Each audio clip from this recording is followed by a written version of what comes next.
Meus irmãos, a paz do Senhor Jesus, amém? Glória a Deus. Por favor, gente, pode tomar os vossos assentos? Glórias ao nome do Senhor Jesus. Abra a sua Bíblia no Evangelho de Jesus, segundo escreveu Mateus, capítulo 13, gente.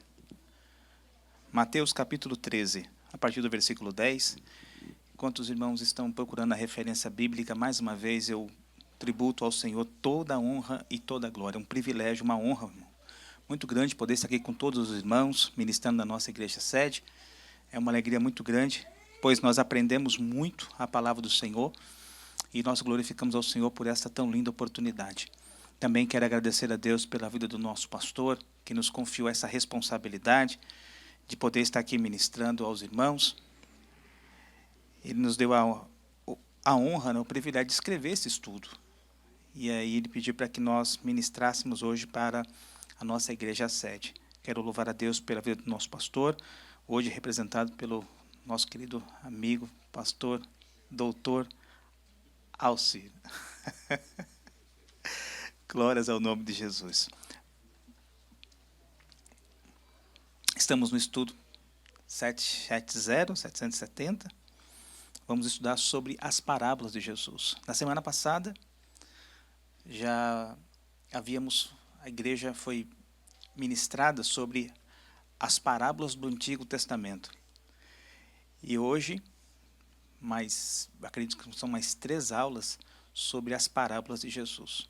Eu confesso para os irmãos, e estou dizendo isso de coração, quando o pastor nos passou essa responsabilidade para nós efetuarmos o estudo, preparar para transmitir aos obreiros e depois para a igreja, gente, cada vez que você se debruça com estudos da palavra do Senhor, é algo que enche o nosso coração, porque você está aprendendo tanto, é tanta palavra de Deus para o nosso coração, que a vontade é não parar mais de fazer. Fiz a compilação de alguns livros, juntei alguns livros para poder fazer o material. Gente, é um melhor que o outro. Como é gostoso estudar a palavra do Senhor.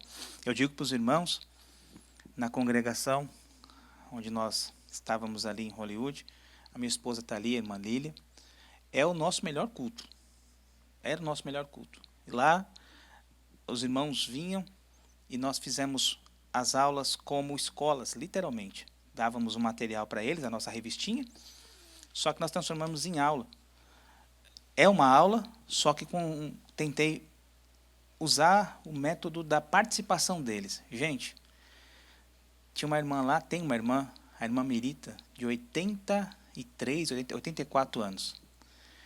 Ela não faltava, é uma portuguesa, não faltava de jeito nenhum. E ela sentava, ela das primeiras ali, sentada na mesa, ali na cadeira, junto à mesa, ela ficava vislumbrada com os estudos. E assim tem sido ao longo desses anos. O estudo que você participa hoje são palavras dosadas no seu coração. Isso te fortalece demasiadamente e vai te fortalecer mais uma vez nessa noite no nome de Jesus. Vamos lá, Mateus capítulo 13. Na nossa apostila também tem. Se você quiser vê-lo aí, está lá. E, acercando-se dele os discípulos, disseram-lhe: por que lhes falas por parábolas? Ele respondendo disse-lhe: porque a vós é dado conhecer os mistérios do reino dos céus, mas a ele ou a eles não lhes é dado. Por isso lhes falo por parábola, porque eles vendo, não veem, e ouvindo, não ouvem, nem compreende. Vamos para a nossa introdução? Está aí na página de número 2.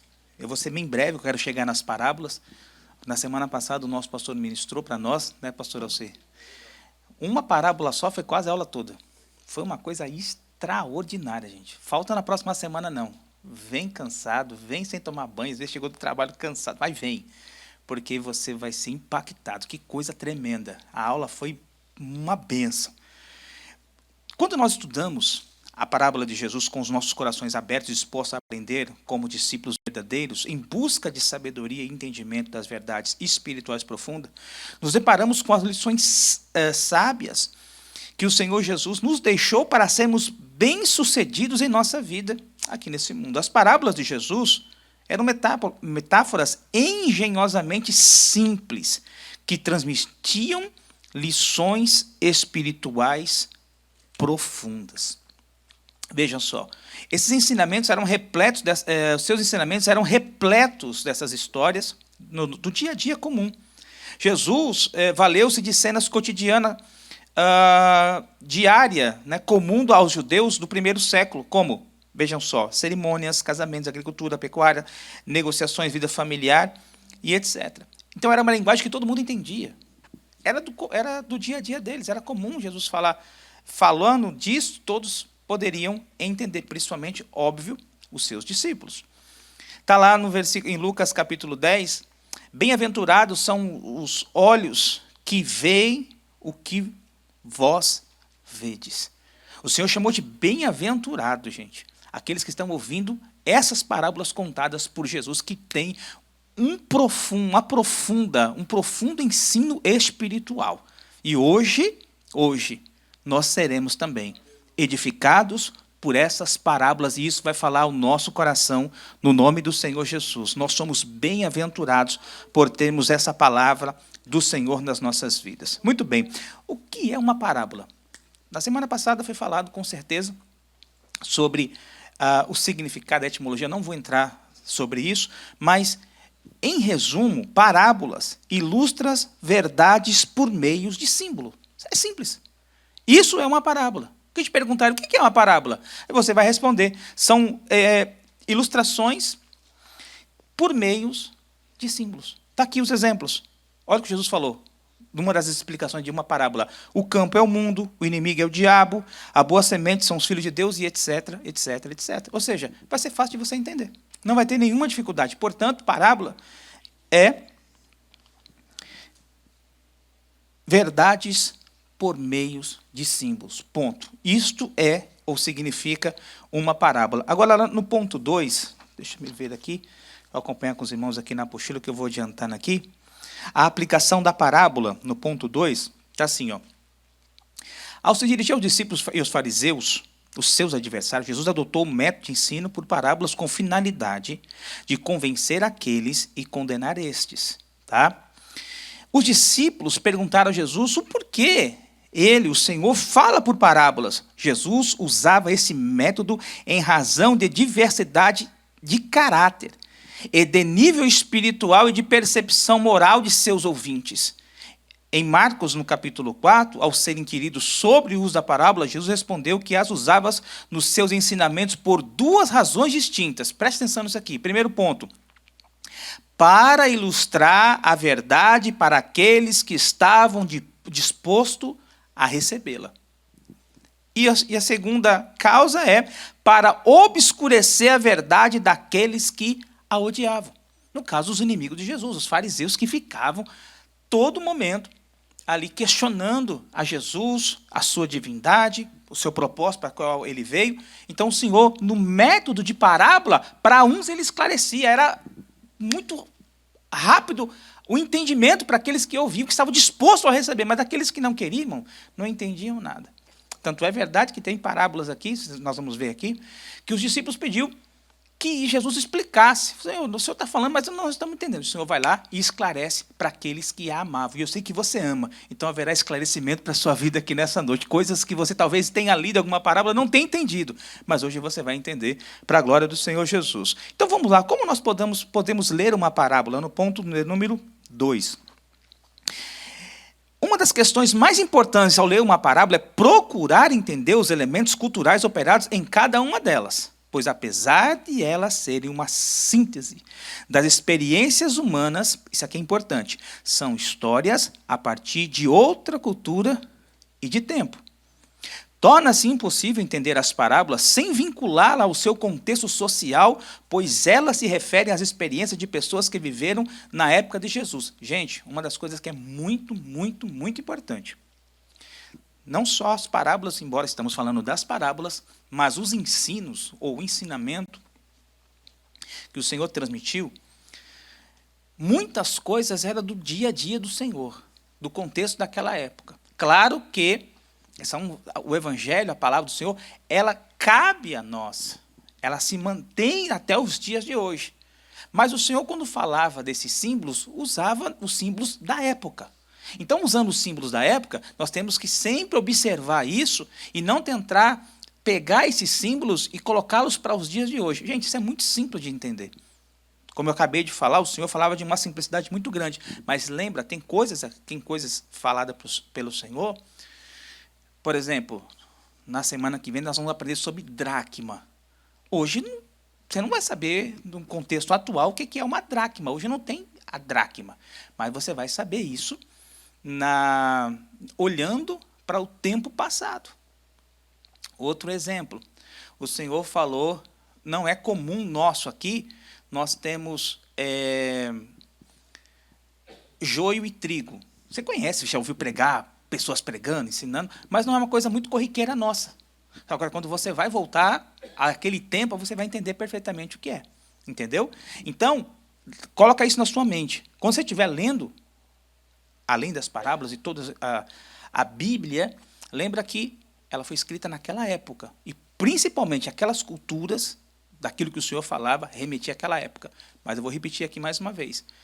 A palavra do Senhor, ela é viva e eficaz. Ela produz o mesmo efeito que produziu lá, ela produz também hoje nas nossas vidas, no nome de Jesus. Muito bem, gente, vamos lá para as parábolas? Vamos adiantar aqui, tem algumas parábolas para falar. Nós vamos pular aqui e vamos exatamente na página 4, a primeira parábola, a parábola do semeador. Ok? A parábola do semeador é uma das mais importantes e uma das poucas encontradas nos 3 evangelhos sinóticos, que é Mateus, Marcos e Lucas. Mas também pode ser fundamental para o entendimento de outras. Isso é interessante. Quando você lê essa palavra aqui, essa parábola, ela vai te abrir entendimento, porque outras parábolas semelhantes a essa, o Senhor vai fazer uso. Então, se você pega essa parábola aqui agora, lá na frente, as outras você vai entender facilmente. Essa parábola vai lhe conectar às outras. Desse modo, teremos um quadro completo do que o Senhor Jesus disse sobre o reino dos céus. Até porque o nosso ensino, ele equivale a isso hoje. Né? As parábolas do Senhor Jesus e, subtítulo, o reino de Deus. Tá? Vamos abordar o reino de Deus. Já que a narrativa refere-se ao reino. Essa história fala de um agricultor que lançou sementes em vários lugares com diferentes resultados, dependendo do tipo do solo. Para se entender essa parábola, é preciso recorrer a Mateus, capítulo 13, quando o próprio Senhor Jesus interpreta, explica, esclarece para eles. Então vamos lá. Qual foi a explicação? O mestre apresenta-se como semeador, aquele que está lançando a semente. Daí, ainda que não especificamente mencionado, é possível inferir que o semeador é Jesus, pois se compararmos o texto desta parábola com Mateus capítulo 13, podemos concluir que há uma referência imediata ao Senhor Jesus. Contudo, isso aqui é importante, por extensão, podemos igualmente entender que o semeador também pode ser qualquer pessoa que fielmente proclamam a mensagem do Evangelho em nossos dias. Aquele que tem a semente na mão está saindo para semear. Está semeando, está lançando a boa semente. Quanto à semente, esta é a palavra de Deus, ou a palavra do reino, que, como sabemos, era o tema da pregação de Jesus e da pregação na era apostólica. Já o solo é algo muito importante para qualquer planta. Por isso, os cristãos precisam desenvolver suas raízes por meio da fé em Cristo e o estudo da palavra. É o que você está fazendo aqui. Irmão, quem participa desse culto de ensino, as raízes estão cada vez mais se aprofundando. Vem vento de heresia, vem vento, irmãos, de falsas doutrinas, como Paulo alertou, doutrinas de demônios têm se levantado. Agora, quem está alicerçado no Senhor, com as raízes, irmão, cada vez mais profunda, não cai nesses engodos. E que bom que você está aqui sendo mais uma vez instruído pela palavra do Senhor nosso Deus. A semente está sendo semeada no seu coração, mas esse coração, esse solo aí, é solo fértil. Plantou o Senhor, colocou a semente ali, vai crescer para a glória do Senhor Jesus Cristo e vai dar fruto no nome de Jesus. Bom, fiz um quadro aqui elaborado, depois vocês vão lê-lo. Está aí o símbolo dos 4 tipos de solos e o seu significado. Gente, é muito fácil de você entender isso, mas é fácil mesmo, tá? Agora, vou abrir só um parênteses aqui para você entender, e isso aqui não está na apostila. Quando eu estava estudando, fazendo o estudo, na noite que antecedeu o dia do estudo, na quarta-feira, eu reli e Deus colocou algo no meu coração. Gente, é rapidinho, mais rápido mesmo, eu não quero tomar muito tempo, mas isso aqui é um parênteses dentro dessa parábola.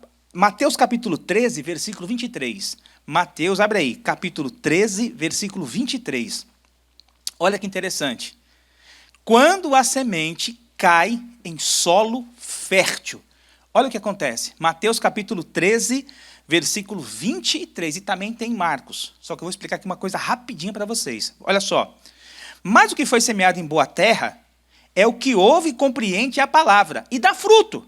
Agora o interessante é esse aqui. Um produz 100, o outro 60 e outro, repete, 100, está fraco, 100, 60 e 30. Ok. Só que quando você vai para Marcos está diferente. Lá está 30, 60 e 100. Aqui está 100, 60 e 30. Vou explicar aqui 2 coisas rapidinho. O Reinaldo já sabe, já. Glória a Deus. Olha só. 100, 60 e 30. Esse evangelho é o evangelho de Mateus que escreve para os judeus. E ele começa a apresentar Jesus. Se você for lá em Mateus capítulo 1, verso 1, que Jesus ele vem da linhagem do trono de Davi. Mostra Jesus como rei. Então ele começa lá em cima com 100, só que ele termina com 30. Ele termina na sua humanidade, ok? Só que em Marcos é diferente. Marcos começa com 30 e termina com 100. Lá Jesus começa na sua humanidade e termina como Deus. Você não dá glória a Deus, eu não vou falar a segunda coisa agora. Que povo duro de coração, gente. Misericórdia. Então, uma desses solos representa aí, desse fruto. A outra coisa aqui é interessante. Presta atenção. Se você observar o numerário aqui, é 30, 60 e 100. É um múltiplo de 30. O certo seria 30, 60 e 90, e não 100. Porque o Senhor coloca 30, 60 e 100. Isso aqui fala, irmãos, da nossa fidelidade a Deus. Fala literalmente, daquilo que nós somos no reino dos céus. Como assim, pastor? Deus coloca na sua mão, irmãos, aquilo que é para você devolver para Ele. Você já ouviu isso aqui muitas vezes, nossos pastores pregando sobre os nossos dízimos e oferta. O Senhor coloca a totalidade na sua mão. Então, Ele espera que você devolva os 10 dele e viva com os 90. E outro glória a Deus que vocês não deram. Eu vou parar. Esse povo hoje está... Fala amém. Então, veja, o Senhor colocou na sua mão isso, para você simplesmente devolver o que é dele e ficar com aquilo que é seu. Então, gente, seja fiel no pouco, sobre muito, Deus vai te colocar. E a outra coisa, é que, irmão, isso aqui é só um resumo. Os nossos pastores vão pregar sobre isso, eu creio, em nome de Jesus. 30, 60 e 100. O Senhor não começa com 10, nem com 20, já parte para 30, depois 60 e depois a 100. Sabe o que significa isso? Os crentes na igreja, aqueles que produzem 30%, 60% e 100%. Quer saber mais? Dá glória para Jesus. Depois eu falo.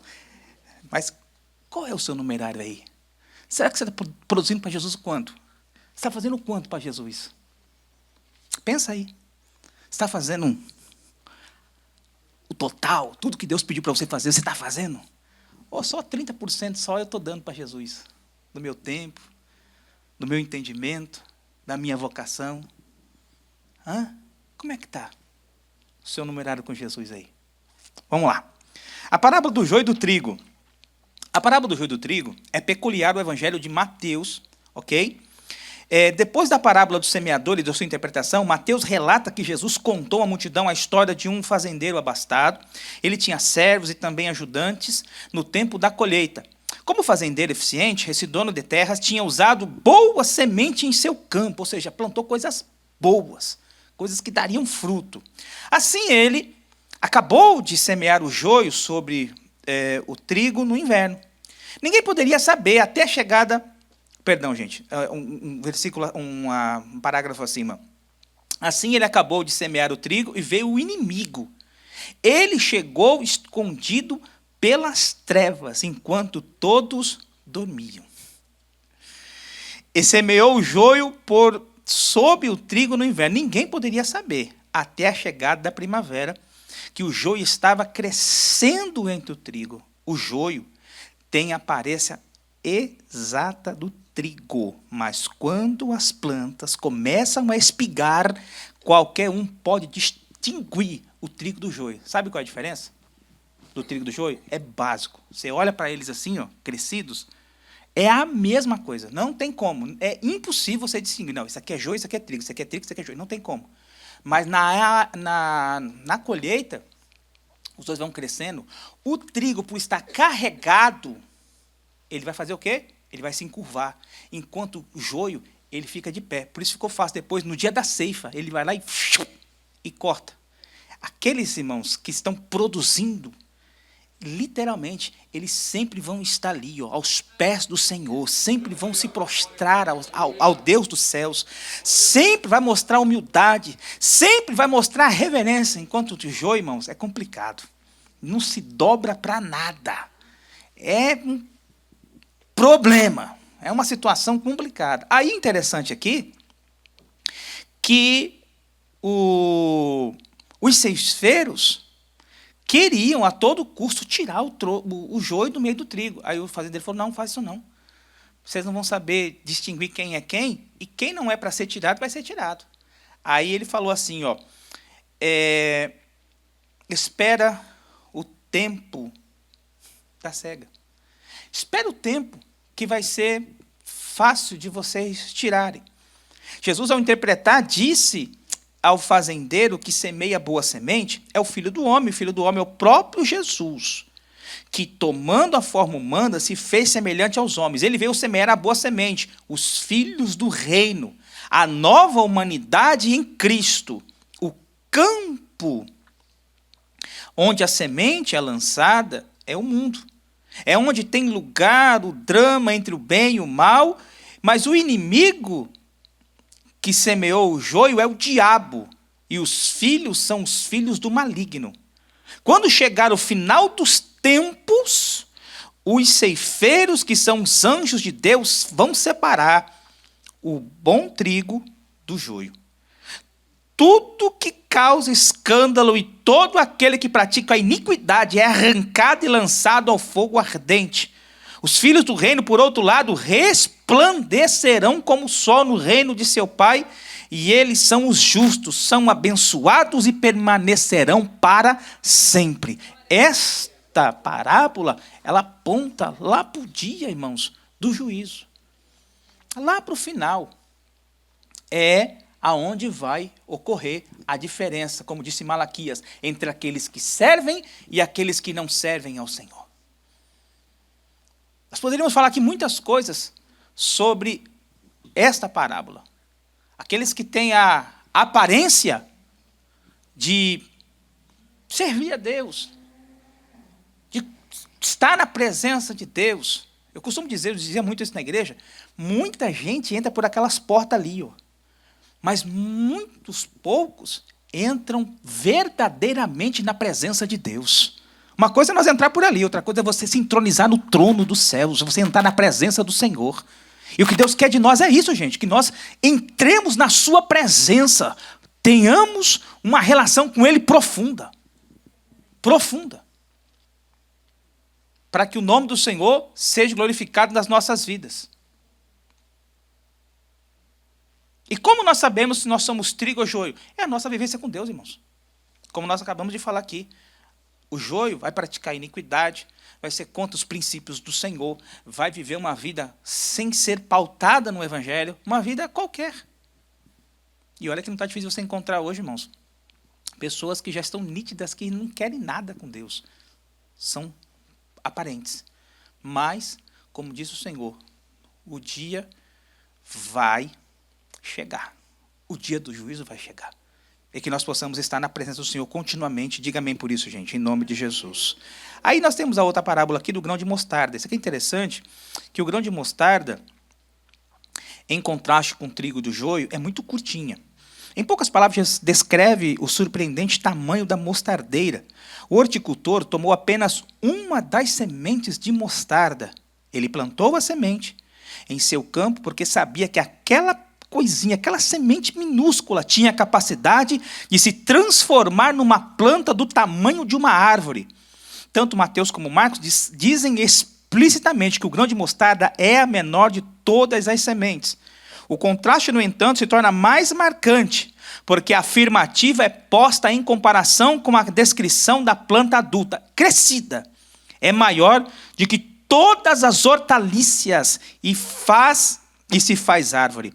Aquele minúsculo grão depositado no solo se transforma numa árvore, um grande milagre. Veja, uma coisa pequenininha, insignificante, vai se tornar uma planta muito grande. E o que significa isso aí? Através dessa parábola, Jesus ensina que o reino de Deus pode parecer sem importância e insignificante no início, lá na Galileia. Mas o evangelho do reino proclamado por um carpinteiro, transformado em pregador, provocará um impacto tremendo no mundo. Os seguidores de Jesus eram um grupo aparentemente rude, a quem foi ordenado que fizesse discípulos de todas as nações. Esses seguidores puseram o mundo em chamas com a mensagem da salvação que hoje é proclamada em quase todas as línguas conhecidas da terra. O pequeno grão semeado na Galileia, no nascer da nova era do cristianismo, se tornou uma árvore que hoje pode prover abrigo e descanso para os povos de todos os lugares. A semente germinou, a semente, irmãos, ela enraizou e ela cresceu, e hoje nós podemos ver essa semente, esse grãozinho de mostarda se espalhando pelo mundo. Bendito seja o nome do Senhor. Aleluia, glória a Deus. Agora, quero correr aqui, eu quero chegar nessas 3 últimas parábolas, mas temos a parábola do fermento aqui, gente, que é uma coisa muito interessante. E eu espero que quando eu disser essa parábola, por favor, me ajuda aí. Então, glória para Jesus. Para Jesus. Vamos lá? Fala amém, Reinaldo. Amém. É isso aí.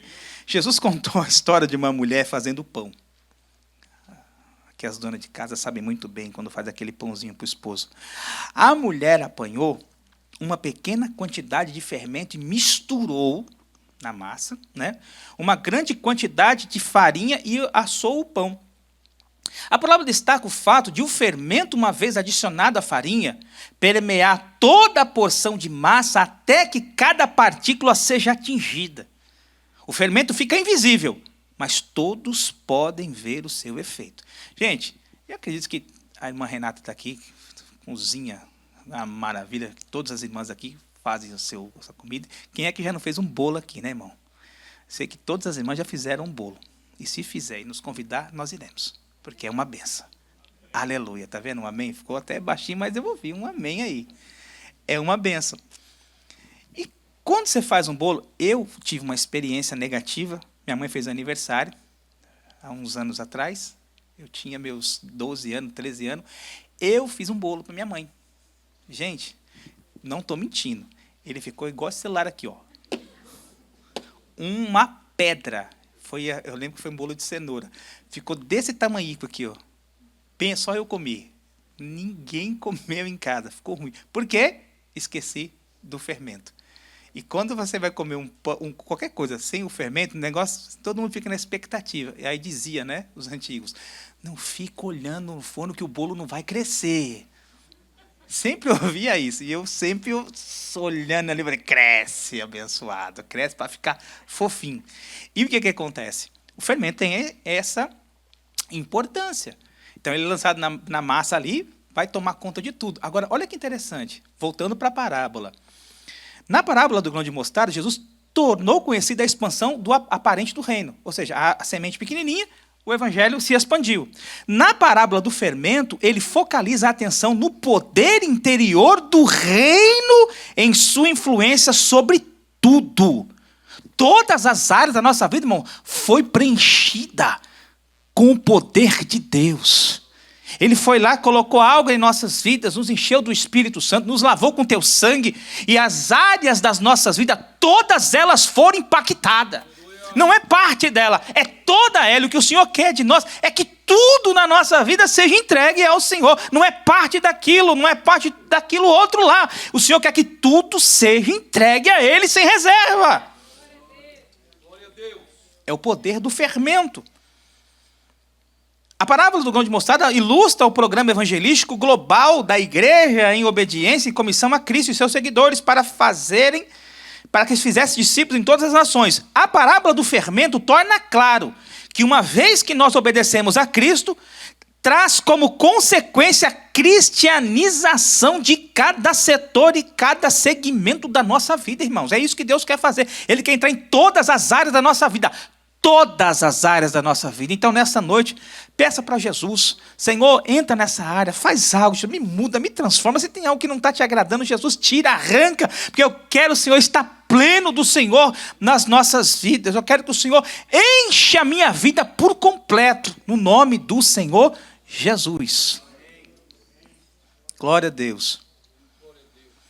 Vamos lá. As três últimas parábolas, o tesouro escondido e a pérola de grande valor. Está lá 9 e 10. Só que elas são, o entendimento delas, o ensinamento delas, elas têm o mesmo significado, e você vai entender por isso que está assim na nossa apostila. Tesouro escondido, a pérola de grande valor. Para a compreensão do propósito de Deus, duas parábolas foram dadas em formas de um par, a do tesouro escondido e da pérola de grande valor. Essas parábolas foram construídas juntas e possuem apenas um texto e ensinam a mesma lição geral. Veja, as narrativas do tesouro e da pérola são parábolas gêmeas, com uma semelhança tão clara. Jesus contou a história de um homem que achou um tesouro escondido num campo. Rapidamente, tornou a enterrá-lo e voltou alegre para casa a fim de vender tudo o que possuía para comprar aquele campo. Um tesouro tinha sido enterrado em um campo. O homem que encontrou tal tesouro podia ser um empregado ou mesmo um arrendatário daquele campo. Talvez estivesse arando, cavando buracos ou plantando uma árvore. De qualquer modo, ele bateu em uma coisa dura debaixo da terra, cujo som não parecia de uma pedra. Ele cavou e encontrou um tesouro. Não nos é contado de que tesouro se tratava, mas o homem ficou maravilhado. E nós também ficamos com esse tesouro quando nós encontramos ele. Quando nós encontramos esse tesouro.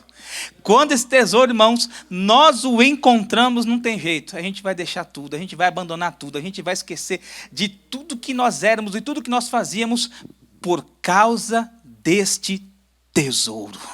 Você está aqui hoje porque você abandonou tudo que você tinha por causa de um tesouro. Você deixou tudo por causa desse tesouro. Esse tesouro chama Cristo Jesus. Esse tesouro chama Cristo Jesus. E que tesouro é esse, irmãos? E que tesouro é esse que nós temos hoje? Grande valia, um valor incalculável é a presença do Senhor na nossa vida, gente.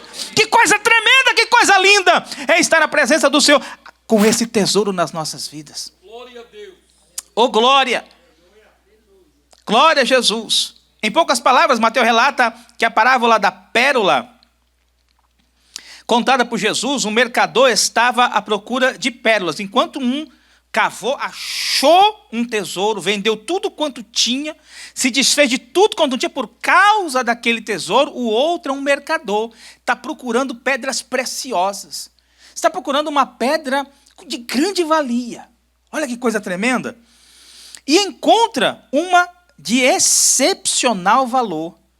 Vai, vende tudo o que possui, compra aquela pérola única. O homem cuja história Jesus contou está à procura das mais finas pérolas. Não sabemos para onde viajou, mas um dia encontrou esta de grande valor. Para ele, era uma oportunidade única na vida. Não sossegou enquanto não a teve. Pensou muito, fez cálculos, avaliou seus bens e decidiu vender tudo que tinha para comprar aquela pérola única e perfeita. Olha que interessante. Aqui os pais da igreja, como Irineu e Agostinho, identificam o tesouro escondido com a pérola de grande valor, aponta para Jesus. Agora, ambos os homens fizeram duas coisas. Um vendeu tudo que tinha para adquirir aquele campo, para comprar aquele tesouro, e o outro vai em busca dessa pérola de grande valor. Veja só, o recém-convertido diz exatamente a mesma coisa. Achei o Cristo. O novo cristão, de repente, encontra Cristo e fica maravilhado com isso. Algo mexe na vida dele, transforma a ele. Agora, nota uma coisa aqui, que essa parábola aqui, a de grande valor,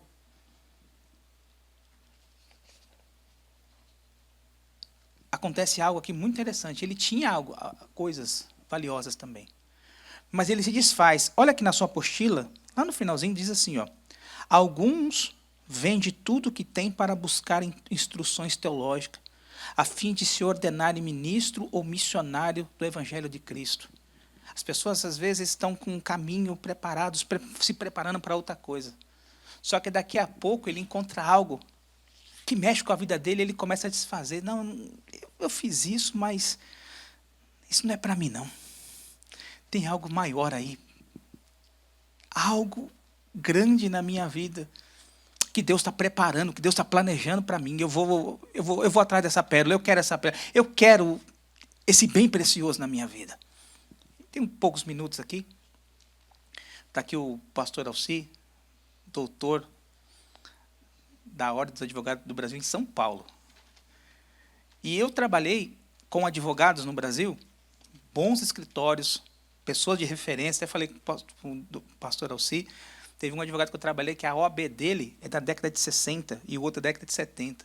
Um era 23, se eu não me engano, o outro eu lembro, o Dr. Walter, 35583 é o número da OAB dele. E eram advogados muito antigos, muito experientes. E eu trabalhei nesses escritórios e eu acabei me identificando com isso. Fazia de tudo no escritório, só não fazia audiência porque eu não tinha a carteirinha da ordem dos advogados. Mas manifestação e tantas outras coisas eles faziam, petição inicial, enfim, cálculo, tudo certinho. E eles ficavam no meu pé. E nesse um dos escritórios que eu trabalhei, tinha uma junta de advogados, tinha acho que 8 ou 9 advogados, e só eu que não era. E fazia as mesmas coisas que eles faziam.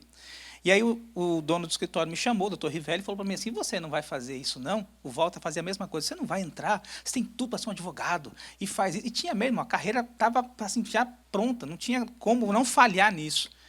E eu cheguei, eu lembro que eu me matriculei na faculdade em Guarulhos, falei, não, vou fazer, agora eu vou lá e faço. E matriculei, pá, falei, agora eu vou fazer.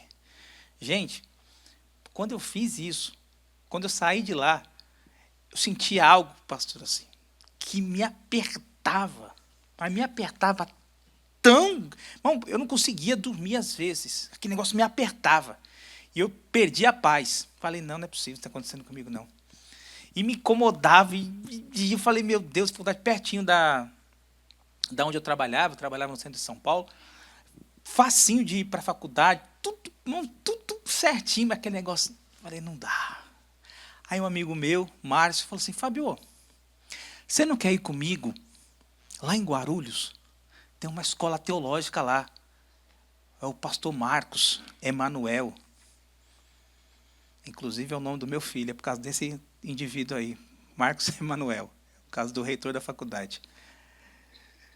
Falei, vamos lá? Falei, vamos. Não, de Guarulhos para do centro de São Paulo para lá, eram 3. A faculdade era do lado, onde eu ia estudar direito, era pertinho do trabalho onde eu ia estudar. Essa faculdade de Guarulhos eram 3 ônibus para ir para Guarulhos. Longe. Pegava o metrô e ou pegava o ônibus e até o Armênia pegava outro, e depois pegava outro. Era 2 horas para chegar lá. Cheguei na sala de aula, gente. Quando o pastor deu uma aula, aí ele deu uma aula, que ele é, né, pastor Marcos, ele é um crente, irmão, um professor assim que eu nunca vi. As aulas dele não era culto.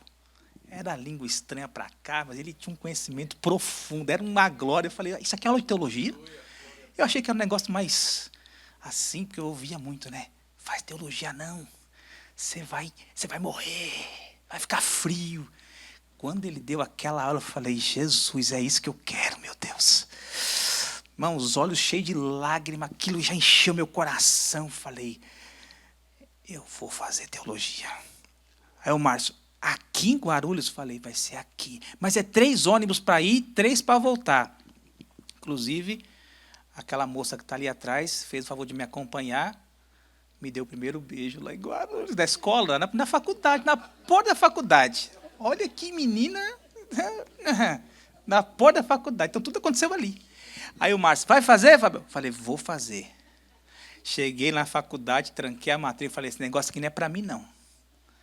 E eles nem souberam depois. Gente, eu ouvi tanto, mas foi tanto na minha cabeça que eu falei, o sangue de Jesus tem poder. Foi feio mesmo. Eu falei, vamos fazer, Márcio? Bora. 3 ônibus para ir, 3 ônibus para voltar, que eu morava na Zona Leste, lá na Quebrada, São Mateus. Pensa na favela braba. É uma benção lá, Vila Formosa. Eu casei que depois fui para lá. E aí era difícil, cansativo. Fiz 2 faculdades nessa faculdade.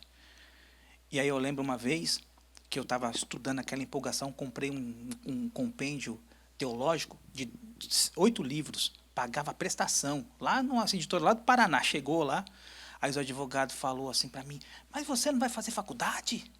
Você não vai comprar o Vadimeco, né, pastor? Vadimeco e não sei o quê.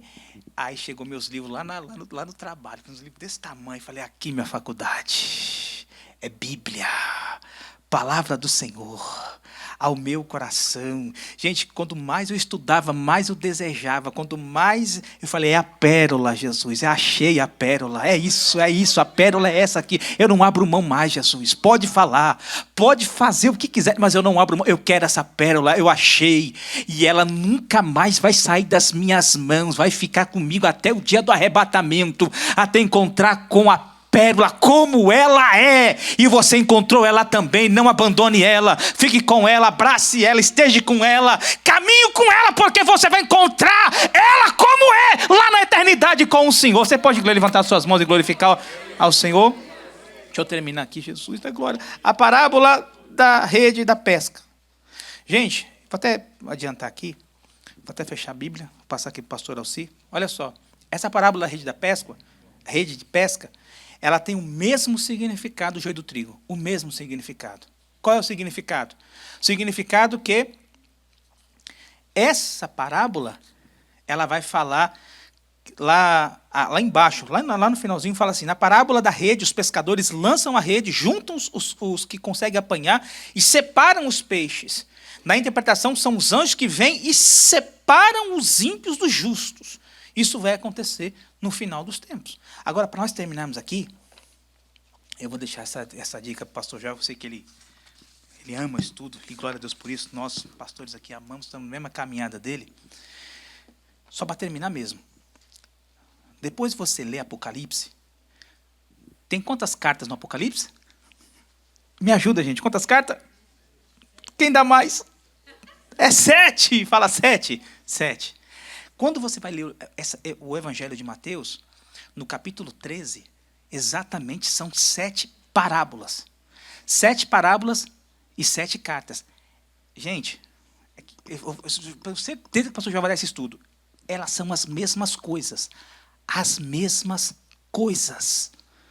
Essa parábola de Mateus capítulo 13, da pesca que você acabou de ler aí, é a última. Ela joga lá para a igreja de Laodiceia. Sabe o que significa isso? Nós estamos no tempo final. Jesus está voltando. Não tem outra parábola, não tem outra carta. Ela é a última. Fala das 7 eras da igreja. Nós somos na última. A 7ª e última.